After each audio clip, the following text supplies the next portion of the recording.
Friends good morning welcome to my new blog जमती कि next video रे आपण देखिले दीदी घर को आसी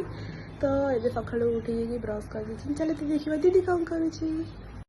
मु उठिला बेलू दीदी ये आण बाटी सारी इडली करने तरकारी भी रेडी क्षीर गरम होची मु चाहा पीबी बोली आ गोटे साइड इडली बसी ये देखो केते सुंदर तरकारी बनी जाइए वाह एमती डेली डेली मत खाଇବା मिले ना खाया कहूँ तापर मैडम ये कौन करुँच देखु ब्रश करवा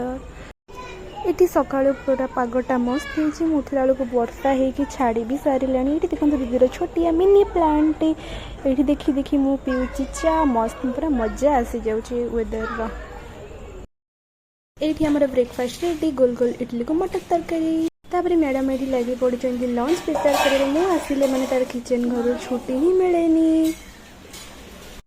लंच थिला भात डाली पोटल आलू भजा आउ मशरूम आउ ये गोटे आंबुला लंका रसुन पागटा दीदी गोटा बनई दूसरी मस्त टेस्ट का खाइबा खाई पूरा फिदा तापर इवनिंग रे आसलु दीदीर सांग घर को से बनई दी टेस्टी टेस्टी चाउमिन आजा देखते से केते लाज करुँच वीडियो आसवे बोली तापर समस्ते रेडी होके पलि आसी टिके मॉल को किसी जिनस खायापर ये किसी पसंद आसी पुणी पलू आम टे गुपचुप खावाई तापर ये आम खाई गुपचुप दीदी खाई नाला बाय बाय देखा नेक्स्ट वीडियो रे।